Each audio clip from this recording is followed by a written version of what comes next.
சென்னை புத்தக காட்சியில் திரைப்பட இயக்குனர் லிங்குசாமி அவர்கள் தற்பொழுது அரங்குகளை பார்வையிட்டிருக்கிறார். அதே போன்று தனது புத்தகங்களை வாங்கக்கூடிய வாசகர்களுக்கு அவரே கையொப்பமிட்டு புத்தகங்களை வழங்கி கொண்டிருக்கிறார். இப்படிப்பட்ட நிலையில் அவரோடு பல விவரங்களை கேட்கலாம். சார், இப்போது திரைத்துறையில் இருக்கிறீங்க, புத்தகங்கள் எழுதிட்டு இருக்கிறீங்க, உங்களுடைய படைப்புகள் இது வரைக்கும் எவ்வளோ வந்திருக்கு, மக்கள்கிட்ட எந்த அளவுக்கு போய் ரீச் ஆகிருக்கு? இது வரைக்கும் 3 ஹைக்கூ தொகுப்பு வந்திருக்கு என்னோடது. Link 1, link 2, link 3. முதல் பதிப்பு வந்து நம்ம ஆனந்த விகடன் இது பண்ணாங்க. 2வது வந்து டிஸ்கவரி புக் பேலஸில். 3வது வந்து ஜின்னா படைப்பில் வந்து 3வது தொகுப்பு வந்திருக்கு. திரைத்துறையில் இருக்கிறவங்க பொதுவாக வந்து எழுத்துக்கள்லேருந்து படமாக இயக்குனராக உருவாகுங்க, அந்த எழுத்துக்களை எடுத்துக்குவாங்க. இப்போ நீங்கள் இயக்குனராக இருக்கிறீங்க, எழுத்துக்கள் மீதான உங்களோட காதல் எப்படி?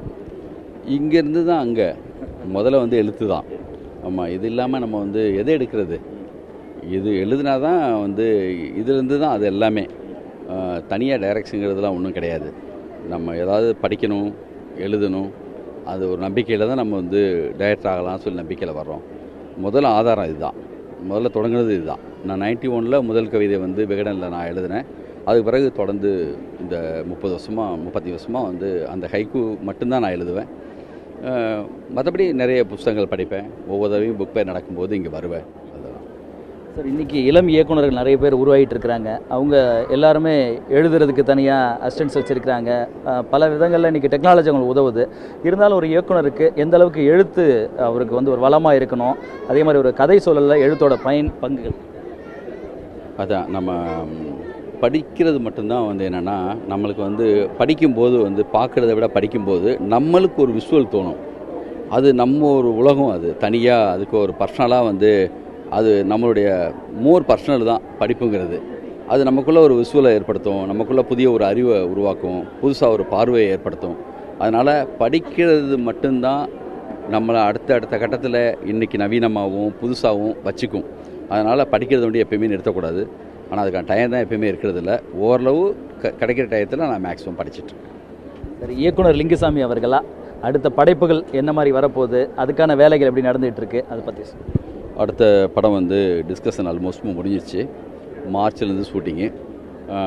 அதுக்கான மதி கேமராமேன், அப்புறம் வந்து வித்யாசாகர் பையன், அவர் தான் ஹீரோ. அதுக்கான வேலைகள் இப்போ போயிட்டுருக்கு. மார்ச்லேருந்து ஷூட்டிங் போகிற மாதிரி இருக்குது. மீண்டும் உங்களோட அறியப்படாத பெயரிடப்படாத ஆறுகள்ன்ற மாதிரி அடுத்து என்ன ஹைக்கூ வரப்போகுது, அதுக்கான எழுத்துக்கள் வேலைகள் எப்படி போயிட்டு?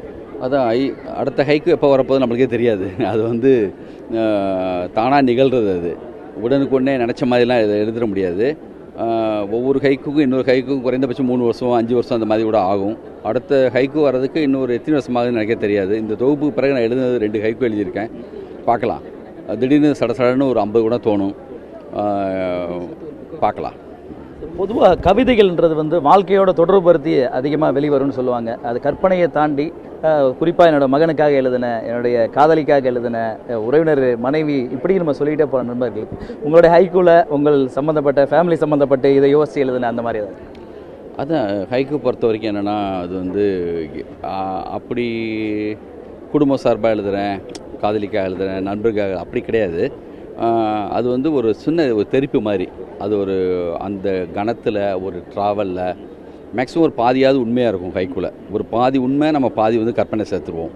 சடனாக திடீர்னு ஒன்று தோணும், ஒரு காட்சி வந்து திடீர்னு கவிதையாக மாறும். அது நண்பர்களுக்காக இருக்கலாம், இல்லை பழைய நினைவுகள்லேருந்து இருக்கலாம், இப்போ புதுசாக பார்த்ததுல கூட இருக்கலாம். நேச்சர் அதிகமாக இருக்கும். சடனாக அது ஏன் வருது, எப்படி நம்மளுக்கு இப்படி தோணுச்சு, நம்மளுக்கே ஆச்சரியமாக கூட இருக்கும். அதனால தான் அப்துல் ரஹ்மான் ஐயா எப்பயுமே சொல்லுவாங்க, நீ ஹைக்கூ எழுதும்போது நீ எழுதலை, ஒரு கவிதை எழுதும்போது ஓ மூலமாக அது வருது, அது ஒரு தொடர்ச்சி. அது அதனால் வந்து அதை பற்றி நீ ஆராய்ச்சி பண்ணாத, அதை பற்றி விளக்கம் சொல்லாத, அதை பற்றி நீ வந்து யார்ட்டையுமே வந்து என்னென்னா புரியுதான்னு கேட்காத. அது படிக்கிறவங்களுக்கு இன்னும் நிறைய ஏற்படுத்தும். அதனால் எழுதுறது மட்டும்தான் அவன் வேலைன்னு சொல்லுவார். அதனால் அது ஏன் எப்படி வருதுன்னு நம்மளுக்கே தெரியாது.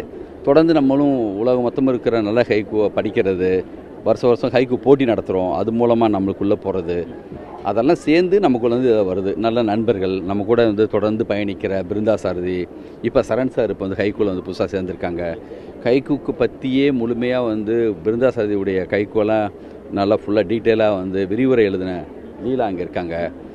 இவங்க தொடர்ந்து வந்து வருஷத்துக்கு நிறைய தொகுப்பு வந்து படைப்புகள் வந்து போடுறாங்க. அவங்களோட தொடர்ந்து வந்து வேடியப்பன் பயணிக்கிறாரு. முருகேஸ் நிறைய அற்புதமான கவிஞர்கள் வந்து ஒவ்வொரு இடமும் வராங்க. மிக அற்புதமான கவிதை. போனவர் தான் 3வது பரிசு பெற்ற அந்த நண்பர் ஒருத்தங்க நிற்கிறார் பாருங்கள். தன் நிழலை காடென நினைத்து மெல்ல அசையும் கோயில் யானைன்னு ஒரு கவிதை எழுதியிருக்காரு. ஆகச்சிறந்த ஒரு கவிதை. அவர் இங்கே தான் இருக்கார். அதான் சரி, இப்போ நீங்கள் கவிதையிலே தொடர்ந்து பயணிச்சுட்டு இருக்கிறீங்க. எழுத்தை பொறுத்த வரைக்கும் உங்களுக்கு மிகவும் பிடித்தமான கவிதை எழுதக்கூடிய எழுத்தாளர்கள், நீங்கள் வியந்து பார்த்த அல்லது ரசித்து படித்த அந்த மாதிரி? தமிழில் வந்து ஹைக்கூவில் நிறைய பேர் இயங்குறாங்க. இப்போது வந்து பிருந்தா சாரதி என்னுடைய நண்பர், அவர் ரொம்ப நல்லா எழுதுவார். முரியஸ் நல்லா எழுதுகிறாங்க. அப்புறம் இப்போ ஹைக்கூ போட்டி வருஷம் வருஷம் நடத்திட்டு இருக்கோம். அதில் மிக சிறந்த 50 கவிஞர்கள் எப்பயுமே வராங்க. புதுசாக சரண் சார் அதில் ஜாயின்டாக இருக்கார். ரொம்ப அற்புதமான கவிதைகளை எழுதியிருக்காரு. அது மாதிரி ஹைக்கூ இல்லாட்டினாலுமே சிறந்த கவிதை எழுதுறது தமிழில் வந்து தவிர்க்க முடியாத ஒரு கவிஞர்னா நான் வந்து மனுஷிபுத்திரன். மிக அற்புதமான ஒரு கவிஞர்.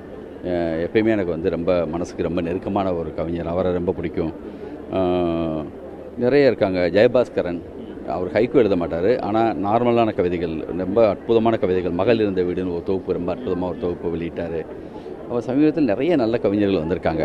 சார், இப்போது படங்கள் எடுக்கும்பொழுது நிறைய பரபரப்பான காட்சிகளுக்கு நிறைய முக்கியத்துவம் இருக்கும். மக்களும் ரசித்து பார்க்கக்கூடியதாக இருக்குது பரபரப்பான காட்சிகள். ஆனால் கவிதை போன்ற காட்சிகள் எடுக்கிறதுக்கு அது நம்ம வழியவே வச்சோம். நாங்கள் இந்த சீனை கண்டிப்பாக நாங்கள் வைக்கணும்னு நினச்சோம் அப்படின்ட்டு நீங்கள் உங்களோட கவிதையிலிருந்து, உங்கள் கவிதையோடைய உங்கள் மனதிலிருந்து வைக்கப்பட்ட காட்சிகள் அந்த மாதிரி ஏதாவது வச்சுருக்கீங்க? நான் வச்சதில்லை. என் கவிதை ஒரு தடவை வினோத் இருக்காங்கல்ல, இப்போது நம்ம சதுரங்க வேட்டையாவது டைரக்ட் பண்ணார். நம்ம அலுவலகத்தில் என்னோட கவிதையை எழுதி போர்டாக போட்டிருப்போம். அதில் நீ பால்கனியில் அங்குமிங்கும் நடந்தபடியே படிப்பாயே, அது வரலாறு, அப்படி ஒரு கவிதை இருக்கும். அதை நான் யூஸ் பண்ணிக்கிறேன் சார் என்னோடய படத்தில் சொல்லி தீனாத அதிகாரத்தில் அந்த படத்தில் வந்து அதை யூஸ் பண்ணார். நான் என் படத்தில் பயன்படுத்தினதில்லை. நன்றி சார். தேங்க்யூ. பல்வேறு தகவல்களை கொடுத்தீங்க. அதே மாதிரி உங்கள் திரைத்துறை சார்பாகவும் எழுத்து நடைகள் சார்பாகவும் உங்களுடைய பல்வேறு விவரங்களை கொடுத்தீங்க. நன்றி சார். இயக்குனர் லிங்குசாமி அவர்கள் தன்னுடைய படைப்பை வந்து பெற்றுக்கொள்ளக்கூடிய, வாங்கக்கூடிய வாசகர்களுக்கும் பொதுமக்களுக்கும் தன்னுடைய கையொப்பமிட்டு இந்த புத்தகங்களை வழங்கி கொண்டிருக்கக்கூடிய வேளையில் அவர் திரைத்துறை அவருடைய அடுத்த கட்ட பயணங்கள் குறித்தும் எழுத்துக்கள் தொடர்பாகவும் பல்வேறு விவரங்களை புதிய தலைமுறையோடு பகிர்ந்திருக்கிறார். புதிய தலைமுறைக்காக ஒளிப்பதிவு விஜயுடன் சுரேஷ்குமார்.